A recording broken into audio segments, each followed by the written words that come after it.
Boa noite, boa tarde, bom dia para vocês. Bem-vindos a mais um Arquibancada Guarani. Nós vamos hoje fazer o episódio número 65, o vídeo número 65. E eu sempre começo agradecendo vocês, agradecendo toda a participação de vocês nos anteriores, né? Tivemos uma semana cheia de esperança, né? Onde a gente conseguiu sonhar, conseguiu passar uma semana mais aliviada depois da vitória contra o Santo André.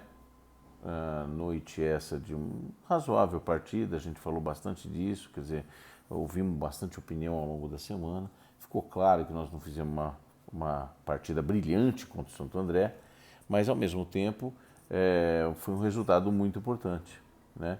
Com os resultados associados que a gente teve, o Guarani abriu 2 pontos do Santos, então a gente deixou para trás o assunto de rebaixamento e passou a pensar no sonho da classificação, na possibilidade mais que sonho da classificação. E acho que sim, é muito possível. E é disso que a gente vai falar bastante aqui, né? Então, muito obrigado a todos pela participação ao longo da semana. E essa semana, que foi de expectativa, a gente teve o Santos ainda indo para a Libertadores, teve mais um resultado negativo. Na segunda-feira mesmo eles perderam o técnico. O Roland, que era o técnico do Santos, pediu demissão e foi embora. Então, demonstrando que o nosso adversário direto, além do Mirassol, tinha problemas, né? Tinha problemas grandes de organização, problemas grandes além da performance, dizem problemas de salários atrasados e tudo mais. Então, muitos problemas, né? Apesar da camisa pesada do Santos e tudo mais, mas tinham grandes, as perspectivas não eram boas. E aí nós ganhamos na segunda e a coisa piorou ainda mais para o lado do Santos, nesse sentido. Ao longo da semana, o Mirassol, do grupo do Guarani, venceu mais uma, né? Fora de casa, falar nisso, né? E até a gente, não que seja que a gente estava torcendo necessariamente para o Mirassol, né? Porque se o Mirassol perde, não chegava a ser um resultado ruim, mas a gente contra a Pinguelinha nunca deixa de ser divertido, né? A gente vê ele se estribuchando e a coisa tá feia por lá, principalmente que nós temos agora um derby, né? No dia 5, próxima semana, onde todo esse ambiente impacta positivamente ou negativamente. No caso da Ponte Preta, a pressão aumentou muito do lado deles, né? Mas é papo para outro dia, papo para depois de amanhã. Amanhã nós temos um jogo super importante contra o Novo Horizontino. Um jogo chave para as nossas pretensões contra um time que vem fazendo boa campanha, um time equilibrado, um time que tem algumas peças que a gente conhece razoavelmente bem e que a gente vai precisar fazer um bom jogo para poder passar. Eu acho que o mais importante amanhã é que a gente consolide essas performances que a gente tem tido antes do jogo do Santo André, vamos dizer assim. Ou essa evolução, essa caminhada, essa trajetória que o Guarani vem tendo, e sim, de evolução nos resultados. Claro que o fato do Santos não estar bem nos ajudou a sonhar, mas, bom, enfim, o primeiro objetivo do campeonato já foi atingido, que era a gente se ver livre do rebaixamento. Agora, nós vamos correr atrás do segundo objetivo, que é classificar para viabilizar uma participação nossa na Copa do Brasil de maneira mais facilitada no ano que vem. Isso é um objetivo que o Guarani tem que ter. E depois? Depois nós vamos objetivo a objetivo. Como, usando a frase que todo mundo está gostando de usar, passando do primeiro objetivo, agora nós podemos sonhar com algo maior. Tá certo? É simples assim. Então, vamos lá. Com isso, a gente começa a ter que fazer bastante conta. E eu acho o jogo do Santos contra o Bragantino em Bragança acabou de terminar. O Santos empatou com o Bragantino. Então, em termos de probabilidade, a gente preferia que o Santos tivesse perdido do Bragantino? Sim, obviamente que sim. Mas a probabilidade do Guarani classificar subiu um pouquinho mais ainda depois desse jogo aqui. O Santos só pode chegar hoje a 16 pontos, no máximo. O Guarani pode ainda chegar a 20 pontos. Então, probabilisticamente está simples de demonstrar que nós temos mais chance de chegar à próxima fase do que o Santos. Porém, claro, a matemática não é simples assim. Então, o Guarani hoje tem 9 jogos, 11 pontos. 3 vitórias, 2 empates, 4 derrotas, 8 gols pró, 11 contra, saldo de menos 3, aproveitamento de 40,7%. O Novo Horizontino, nosso adversário amanhã, tem uma performance muito melhor que a nossa. Eles têm uma performance de 66,6%, uma bela performance. São 18 pontos em 9 jogos, com 5 vitórias e 3 empates. E um saldo absolutamente maior que o nosso. 7 positivo, marcaram 13 gols em 9 partidas. Então é um time que claramente, com o técnico Léo Condé e alguns personagens aqui que nós vamos falar sobre eles, tem uma performance muito mais sólida até então, quando comparado com o Guarani. Na última pós-jogo, o que eu disse é que os próximos 3 jogos do Guarani eram bem ganháveis. Mudou alguma coisa de segunda-feira à noite para hoje, sábado à noite? Praticamente nada, mas não é exatamente a mesma coisa. A percepção não é exatamente a mesma. Então, depois das derrotas do Palmeiras no domingo passado, para o Mirassol em casa e para a Inter de Limeira também em casa, alguns fatos. O Palmeiras dificultou muito a classificação dele. O Novo Horizontino abriu 6 pontos de diferença, faltando 3 rodadas. Então a probabilidade do Novo Horizontino classificar em segundo lugar, na frente do Palmeiras, é enorme. Então, vamos lá. Qual é a expectativa do Novo Horizontino? Pelo menos fazer um ponto contra o Guarani. Se fizer um ponto contra o Guarani, né, ele pode chegar, na pior das hipóteses, ele vai estar 4 pontos na frente do Palmeiras, que joga contra o Santo André, se eu não me engano, no mesmo horário amanhã, e vai ganhar. O Palmeiras vai ganhar do Santo André. Assim como eu achei que ia ganhar da Inter de Limeira também. Mas não ganhou. Então, 2 coisas são importantes. Ele deu mais espaço para o Novo Horizontino. Então, o Novo Horizontino vem mais confortável jogar com o Guarani. Não quer dizer que vai ser fácil o jogo para o Guarani. Não vai ser, porque estão precisando de ponto ainda. Mas, ao mesmo tempo, deram vida para a Inter de Limeira, né? Esperamos que na última rodada, talvez contra o Guarani, eles já estejam classificados. Mas aquilo que eu achava que era um time galinha morta, que é o Inter de Limeira, que a gente conhece bem, de Carpini e seus Blue Cats, né? Todos os refugos ex-Guarani e alguns da Ponte também, criaram vida. Provavelmente vão classificar no grupo do Corinthians, né? Por quê? Porque ganharam da Pinguela em Campinas e ganharam do Palmeiras em São Paulo. 2 grandes vitórias. Aqui não vamos discutir como é que a Inter de Limeira ganhou seus 2 últimos jogos, não. Mas subiu de patamar. Então, acho os próximos 3 jogos do Guarani dificílimos? Não. São times do nível do Guarani ou abaixo. Quer dizer, dá para o Guarani ganhar os 3 jogos? Dá para ganhar. Mas todos eles agora têm alguma coisa a disputar, a brigar. O derby, sempre um jogo complicado, né? O Novo Horizontino está brigando para classificar e aí tem Inter de Limeira aí, tá? Então, é contra esse time que nós vamos jogar, com esse Novo Horizontino, nessa situação. Peças do Novo Horizontino que conhecemos. O goleiro é o Giovani. Acho que nenhum de nós aqui sente saudade do Giovani como goleiro, né? Apesar de que o nosso time também não é um grande time, não é um grande goleiro. Mas, sim, não sentimos saudade. Na zaga, conhecemos o Bruno Aguiar. Bruno Aguiar, que subiu com a gente em 2009, é um cara rodado, é um razoável zagueiro, mas também nada de muita grande coisa. Murilo Rangel, gostaríamos de que ele tivesse ficado na nossa equipe ano passado. Sim, conseguimos repor essas peças, acho que nós estamos hoje com um meio de campo que tem uma razoável, mas não dá para cuspir no prato que a gente comeu. Murilo Rangel é um razoável jogador.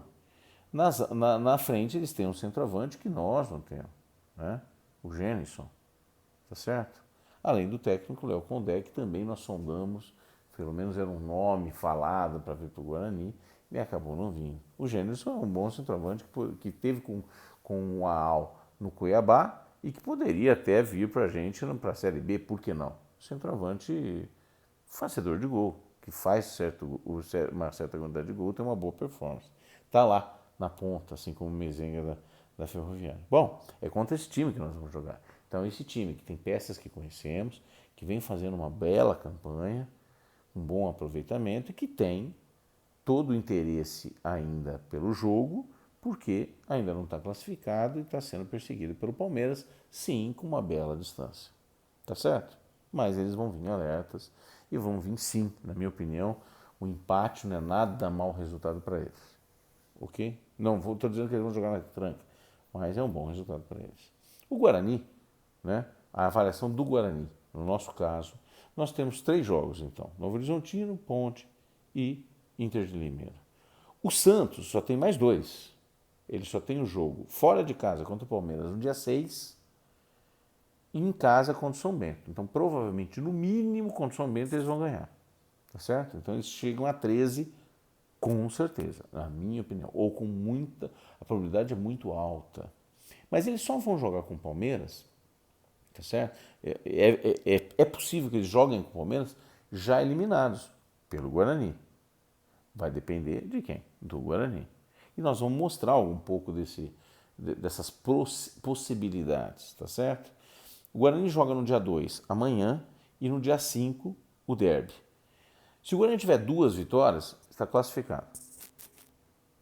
Absolutamente e completamente classificado. Ponto. Se o Guarani tiver nos próximos 3 jogos, então, se isso acontecer, essas 2 vitórias acontecerem nos próximos 2 jogos, o Santos entra no próximo jogo dele já eliminado. Isso é fato. Agora, o Guarani com 2 vitórias se classifica, dependendo só dele. Ele pode ganhar amanhã e contra o Inter, ele pode ganhar o derby e contra o Inter. Então, com 2 vitórias, estamos classificados. Se o Guarani tiver nesses próximos 3 jogos 1 vitória e 2 empates, né, provavelmente também vai estar classificado. Porque o Santos só tira a vaga do Guarani se ele ganhar os 2 jogos contra Palmeiras e contra o São Bento e tirar um saldo de gols de 6. Para vencer os 2 jogos, ele só tira de 2. Ele tem que ainda ganhar, por exemplo, do Palmeiras de 1-0 e do São Bento de 5-0. E o Guarani tendo 1 vitória e 2 empates. Se o Guarani ganhar do Novo Horizontino, empatar o derby, empatar com a Inter de Limeira, o Santos tem que ganhar os 2 jogos que lhe restam, tirando 6 gols de saldo.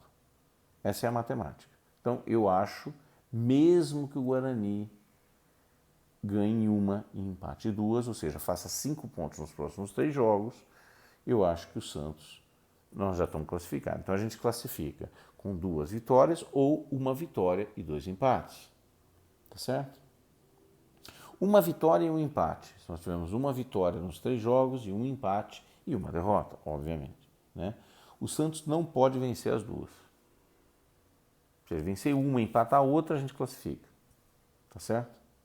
Se nós tivermos só 1 vitória e 2 derrotas, tá certo? É a mesma coisa. O Santos não pode vencer as 2. O Santos só pode vencer 1. Pode fazer 4 pontos? Pode. Se nós tivermos 3 pontos, com 1 vitória, sem problema. Agora, se nós conseguimos só 2 empates em 3 jogos, tá certo? O Santos tem de ganhar 1 e perder o outro. Ele pode até ganhar um, perder outro. Ou seja, não está fácil para o Guarani, mas a probabilidade aumentou ainda mais. Né? É factível? É factível. Hoje, depois do jogo do Bragantino contra o Santos, essa probabilidade, essa matemática tornou-se ainda um pouco mais favorável. Porque se o Santos tivesse ganho esse jogo, por exemplo, eles ainda teriam 2 jogos, eles estariam nesse momento à frente do Guarani 1 ponto. Eles estariam com 12 pontos e o Guarani 11. Então, mesmo que o Guarani ganhasse amanhã, voltaria para a mesma situação. Eles não estão. Ainda a situação seria muito diferente e muito adversa. Nós achávamos que poderia ser até mais fácil. Então, muita gente fala assim: o Santos não faz 3 pontos nessas 3 rodadas. Eu acho que tem boa probabilidade de fazer 4 pontos, pelo menos. Pelo menos. Tá certo? Então, eu acho que eles, contra o São Bento, eles vão ganhar. Se eles estiverem precisando, com certeza ganham no São Bento em casa. E contra o Palmeiras, eu acho pouco provável que eles estejam ganhando. A não ser que eles ganhem. Né? A não ser que o Palmeiras já esteja eliminado também. Né? Porque os últimos 2 jogos eles fizeram uma boa força para perder esse jogo. Tá certo? Bom, basicamente isso. Ao longo dessa semana ainda tivemos algumas novidades. O time está completo, né, para jogar amanhã, quer dizer, volta o Bidu, volta o Rodrigo Andrade. Nós tivemos a não renovação e a saída de Marcelo Volante e o Vitor Ramon. O Marcelo Quebra-Linhas, que foi para o Operário, né, nosso adversário na Série B, e Vitor Ramon, que era jogador da nossa base, que tinha o seu contrato vencendo agora e não foi renovado. Né? Eu acho que, do ponto de vista reta final do Paulistão, não muda nada. Não muda nada porque os dois não vinham sendo aproveitados. Né? E sim, nós temos peças para suprir essas 2 ausências nesses próximos jogos. Espero que até o final. Né? Mas não muda muito. Para o brasileiro, óbvio, nós temos que repor essas 2 peças. Um zagueiro já era necessário, independente de qualquer coisa. E um volante, o Persson está voltando. Vai depender muito de como nós terminarmos esse campeonato paulista, mas sim, nós já temos que começar a pensar. Nós já começamos, uma vez que eliminamos a questão do rebaixamento, já estamos começando a pensar no Campeonato Brasileiro Série B, não tenha dúvida. Né? E amanhã, eu acho, com toda essa história de estatística, das possibilidades nossas de classificação, né? E estamos fazendo começamos a fazer conta. Eu acho que se nós jogarmos um bom futebol, e nós precisamos jogar um bom futebol para ter um resultado razoável contra o Novo Horizontino. Né? Se jogarmos mal, como jogamos em algumas oportunidades ao longo desses primeiros 9 jogos, eventualmente, nos jogos piores, né, a gente vai ter dificuldade contra o Novo Horizontino. Né? Agora, temos a possibilidade de se jogarmos uma boa partida, de vencermos o jogo. Acho que sim. Acho que está na hora do Davó, tomara, a gente torce para que ele marque um gol. Tem feito razoáveis partidas, mas perdido alguns gols que poderiam ter sido até importantes para a gente nessa reta. Né? E eu acho que o Davó não pode perder mais esses gols. E seria importante fazer um gol para dar mais confiança para o menino e tudo mais. Nós iremos continuar vendo o Andril jogando bem, a volta do Rodrigo Andrade, o Bidu voltando à zaga, a lateral, a esquerda, a zaga reformulada agora com o Thales, que fez razoável partida contra o Santo André. Então tomara que ele se reforce, né, nessas posições. Ou seja, alguma outra posição nós precisamos realinhar, reajustar para fazer uma grande partida amanhã. Né? Fazer de fato uma grande partida por grande parte do tempo do jogo, para que a gente consiga dominar esse jogo amanhã e ter uma vitória amanhã. Uma vitória amanhã seria muito importante. Né? Uma vitória amanhã coloca o Guarani com 14 pontos, 4 pontos na frente do Santos, faltando 2 rodadas só. Aumenta muito todas essas probabilidades que a gente não muda nada. Quer dizer, o Guarani ainda vai precisar, para só depender dele, de mais uma vitória se ganhar do Novo Horizontino. Mas é um jogo chave. Não vamos repetir aqui todas as contas e possibilidades, mas é um jogo chave para a gente amanhã. Né? Não tem muito o que inventar na escalação, mas ainda há algumas posições que eu acho que a gente já repetidas vezes demonstrou a necessidade de alguns ajustes, algumas peças a serem mudadas. Né? Então, vamos começando. A sugestão de escalação, como a gente sempre faz, vou começando pelo goleiro, eu vou fazendo algumas sugestões daquilo que eu acharia que seria o ideal para a escalação, mas que não necessariamente vai ser aquilo a escolha do nosso técnico. Tá? No gol, eu acho muito difícil trocar agora, mas eu estou muito convicto de que o Rafael Martins não é melhor que o Gabriel Mesquita. Eu acho que é muito parecido, por enquanto. Porque eu posso dizer que, por enquanto, o Rafael Martins se mostrou muito parecido em termos de performance com o Gabriel Mesquita. Não acho ele muito melhor, não. Temos peças melhores do que esses dois no Guarani? Não. Não tem mesmo. Para a Série B, por exemplo, quando a gente começa a pensar já em Série B, esses são os goleiros ideais para um time que tem como objetivo brigar para subir? É de se pensar. É um ponto nevrálgico, temos que contratar um goleiro. Não acho que chega a tanto. Mas nós temos 2 goleiros por hora, nota 6. Certo? Rafael Martins, Gabriel Mesquita. Portanto, então, escalação para amanhã. Mantém o Rafael Martins, não há motivo ainda para sair. Vamos ver se ele se firma mais nas saídas de bola e tudo mais. Na lateral direita já é uma história um pouco diferente. É uma posição que tem sido um problema para a gente. Então o Lud que não se firmou, o Ciola não é nem o sonho da torcida,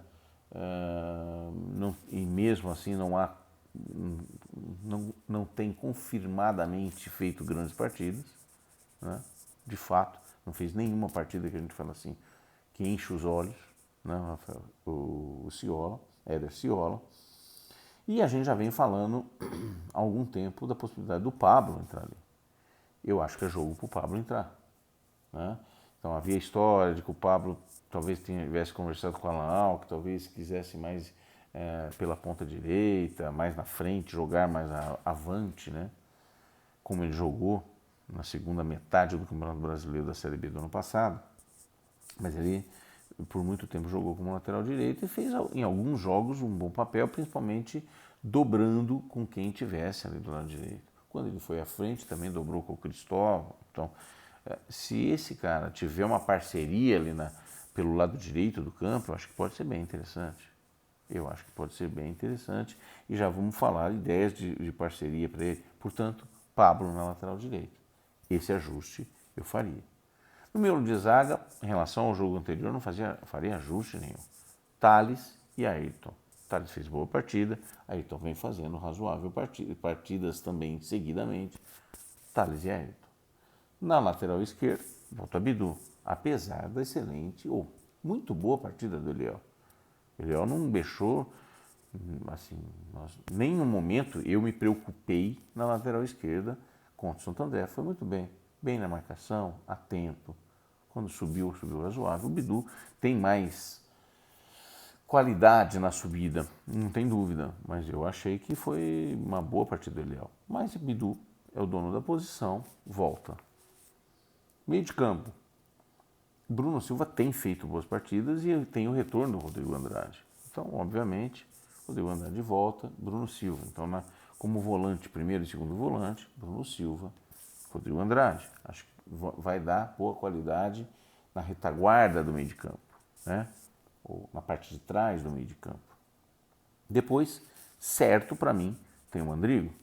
Impossível tirar o Andrigo agora. E mais ainda, ficou claro que o Andrigo centralizado, criando, vindo de trás, é a posição que ele gosta e rende mais. Com certeza. Jogar ele para a beira não dá certo. né? Na frente, como certo, eu acho que tem o Davó. O Davó na frente, é incontestável o nome dele nessa escalação. Depois nós temos mais duas posições, a do Bruno Sávio e a do Júlio César. Então, na minha sugestão, eu mantenho o Bruno Sávio pela direita, o Davó no centro, e o Júlio César, e eu vou tentar ser o mais justo possível, ele fez 2 ou 3 partidas muito ruins. Contra o Corinthians, se não me engano, não foi bem, contra o São Paulo não foi bem, contra o Palmeiras ele foi razoável. E contra o Santo André, ele foi razoável menos. Ele, né? Então a função que eu tenho visto do Júlio César não é a de criar, não é de agredir pela ponta esquerda, não é nada disso, ou de entrar para dentro e chutar. Eu não tenho visto ele fazer isso.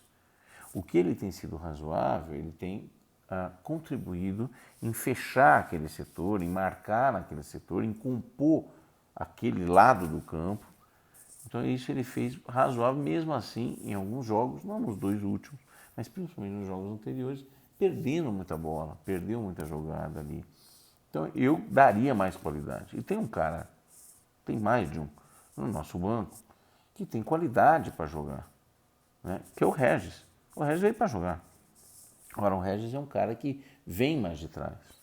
Ele é um cara que eu já vi, principalmente no Bahia, por exemplo, eu já vi ele jogando mais adiantado. Já. É verdade, mais pela direita do que pela esquerda. Mas eu acho que eu colocaria o Regis como um segundo meia, chegando mais ao ataque, mais avançado, deixando essa criação um pouco mais na responsabilidade do Andrigo, como ele tem feito nos últimos jogos, e popularia o lado esquerdo utilizando o Regis. O Regis pode compor na marcação do lado esquerdo e depois ele flutuar lá na frente, ajudando tanto o Bruno Sávio quanto o Davó na frente. Acho que ele é um cara que vai agredir mais, acho que ele é um cara que pode chutar mais no gol, acho que ele é um cara que tem qualidade para nos ajudar no meio de campo na marcação e atacar com mais agressividade, com mais qualidade. Não esquecendo que o meio de campo do Novo Horizontino é um meio de campo forte, tem até o Murilo Rangel e tem outros caras que eu acho que dão uma certa consistência. Nós não podemos perder esse meio de campo no jogo de amanhã. Então, na minha opinião, essa seria a escalação. Então, revisando a escalação: Rafael Martins, Pablo, Bidu nas laterais, Thales e Ayrton no miolo de zaga, Bruno Silva, Rodrigo Andrade, Andrigo, Regis. Na frente, Bruno Sávio e Davó. Essa é a minha escalação. Tem alternativas para isso? Claro, tem o próprio Júlio César na esquerda, tem Renanzinho para colocar na esquerda, tá certo? Nós temos o Tony para entrar no meio de campo. Nós temos pelo menos 3 caras que eu estou colocando, fora Rafael Costa, fora Matheus Souza. Então nós temos pelo menos de 3 a 5 peças no banco que podem entrar para mudar um pouco esse cenário. Nós temos peças para entrar para mudar esse cenário. Por exemplo, se eu não quiser mudar em nada o modelo de jogo que a gente está jogando, e eu substituiria o Júlio César pelo Matheus Souza, eu substituiria. Prefiro o Júlio César, o Matheus Souza ao Júlio César. Acho que a gente fica mais agressivo, com mais qualidade. Perdemos um pouco talvez na composição, mas acho ele bem razoável. Entrou bem, inclusive, algumas partidas. Então eu acho que nós temos a possibilidade de fazer um grande jogo. Eu espero que o Guarani entre amanhã muito acordado, sem tomar gol no início, sem falhas bobas, né? Muito atento na marcação e jogando um razoável futebol. Isso que é o mais importante, porque senão a gente quer ir para a segunda fase, para fazer alguma coisa a partir de então, a gente tem que jogar gradativamente um bom futebol, até, pura e simplesmente, para estarmos preparados para o Campeonato Brasileiro da Série B. Então é isso, eu acho que o que eu torço de verdade, além do resultado, obviamente que a gente quer o resultado, quer classificar, mas eu torço que o Guarani faça uma grande partida contra o Novo Horizontino amanhã, com qualidade, jogando com qualidade. E espero que a gente obtenha esse resultado, que vão ficar muito próximos da classificação se ganharmos amanhã do Novo Horizontino. Gente, eu desejo a vocês um bom domingo, um excelente jogo pra gente. A gente se vê amanhã, depois no pós-jogo de Guarani contra o Novo Horizontino. Um grande abraço. Tchau, tchau.